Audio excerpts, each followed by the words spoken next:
Can you not leave me? Equally with her. I beg you. On both sides. In punishment.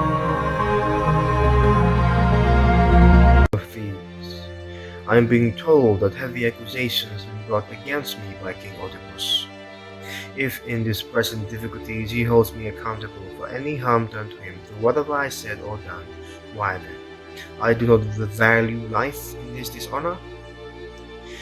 The matter is grave.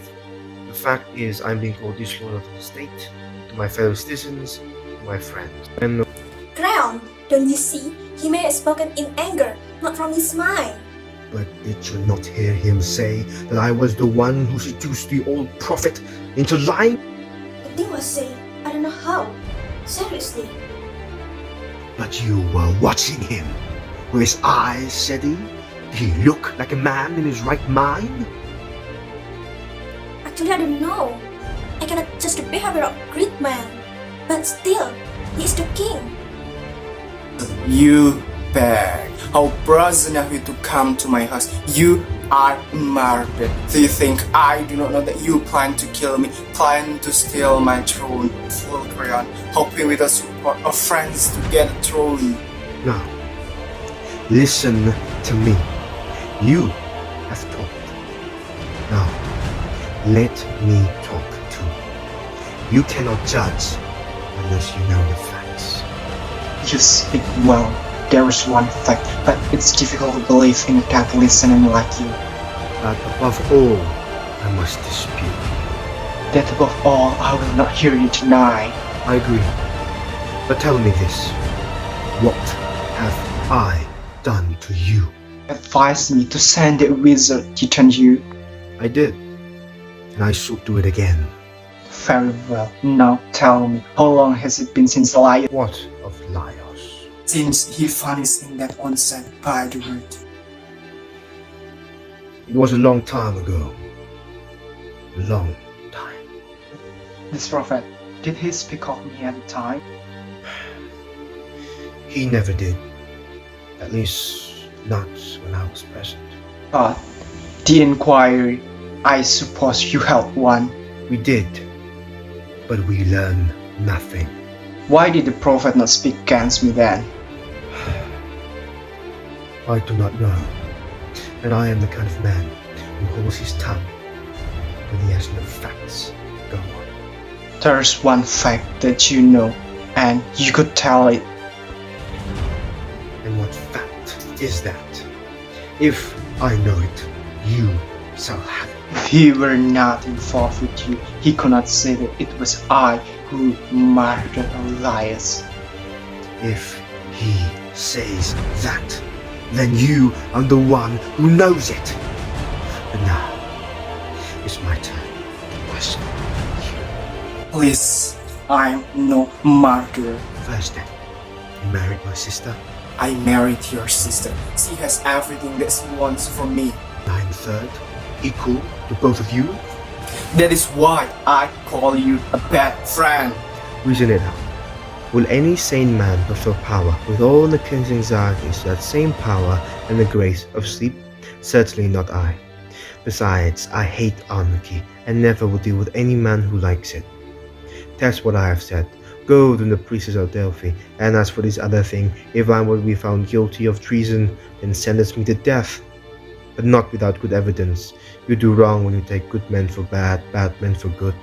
Because in time and time alone will show only just man, those scoundrels are discovered in a day. Would you have me stand still, hold my peace, and let this man win everything from my inaction? And you want, what is it then? To exile me? No, not exile. It's your death I want, so all the world may see what treason means. My lord, the king has come from her best chamber. It's time for the slipper of birth. Stay with this truth and be solved for him. Poor foolish man! What weak tale is this? Weak tales sick to death. Is it not shameful that you should write some private quarrel? Nothing? No, sister. What your husband's plan for me is one of two great evils. exile, death. He's right. Why? Woman, I have caught him, secretly plotting against my life. Lift Oedipus in the name of gods, respect his oath of his promises, for the sake of Thebes' people. Open your mind to her, my lord. I beg you. What do you want me to do? Respect Creon's word. He has never spoken like a fool, and now he has sworn an oath. Know what you ask? I do. Speak on. A friend so strong, sought to be baited, so in blind malice and without final proof. You are aware, I hope, what you say mean death from me, or exile at least. No, I swear by Helios first in heaven, I never been dead. Then let him go and let me die. If I must or be driven by him in shame for the land of Thebes, it's your unhappiness, not his tone, that touch you. As for him, whenever he goes, hatred will follow him. Ugly and yielding as you are ugly and rage. Natures like yours chiefly torment themselves. Can't you not go? Can't you not leave me? I can, but you do not know me. This city knows me, and in its eyes I'm just, not yours. Lady Iocaste, did you not ask the king to go to his chamber? First, tell me what happened. There was a suspicion without evidence, yet it rankled as even false charged will. On both sides? Yeah, on both sides. But what was... Oh, let it rest, let it. Have you not suffered enough? You see, to your decency has broke you. You have met difficulties where my heart shall not. Oedipus, how many times I tell you? Should I forsake you now? In God's name, Oedipus, inform your wife as well. Why are you so sad in this hard anger? I will tell you, for none of these men deserve my confidence as you do. It's Creon work, his treachery, his plotting against me. Go on if you can make this clear to me. He charged me with the murder of Elias. Has he some knowledge? Or does he speak from hearsay? He sent a prophet to tell his story. If it is occasion of soothsayers, I tell you that you will find a man whose craft gives knowledge of the unknowable. Here is my proof. An oracle was reported to Laius once. I will not say either, for it was himself, but from his appointed ministers at any rate, that his tomb would be dead at the hands of his own son. His son born of his flesh and of mine. Slow, you remember the story. Laius was killed by marauding strangers, where 3 highways meet. But his child hadn't been 3 days in this world before the king had pierced the baby's ankles and left him to die on a lonely mountainside. Thus, Apollo never caused that child to kill his father, and it was not Laius, but to die at the hands of his son, as he had feared. This is what prophets and prophecies are worth. Have no dread of them. It is God himself who can show us what he wills in his own way. How strange a shadow memory crossed my mind. Just now, while you are speaking, it chilled my heart. If I understand you, Elias was killed at the place where 3 would meet. So it was said. We have no later story. Where, when did it happen? Iocaste it is called, and a place where the Tiber Way divides into the roads towards Delphi and Laillia. We had the news not long before you came and proved right to your succession here. What net has God been waving for me? Why does this trouble you? Don't ask me yet. First, tell me about Elias. Was the king likely escorted, or did he ride with a large company as ruler show? He was tall, his hair just touched with white. His form wasn't unlike your own. There were 5 men with him all. One was a herald at a single chariot which he was driving. That makes me plain enough. But who taught you how it did happen? A household servant, the only one to escape. And is he still a servant of ours? No, for when he came back at last and found you interned in the place of the dead king, he came to me, touched my hand with his, and begged that I would send him away to the frontier district, where only the serpents go. As far away from the city as I could send him, I granted his prayer. For although the man was a slave, he had earned more than this favor at my hand. Can he call back quickly? I've taken too much up myself in that inquiry. Therefore, I wish I could consult him. Then he shall come, but am I not one also, to whom you might confide these fears of yours? That is your right. I will not be denied you. Now, least of all, for I have reached a pitch of wild foreboding. Is there anyone to whom I should sooner speak? Oedipus of Corinth is my father, and my mother is Dorian Merope. I grew up chief among the men of Corinth until a strange thing happened. Not worth my patience, it may be, but strange. At the feast, a drunken man wondering that I'm not my father's son.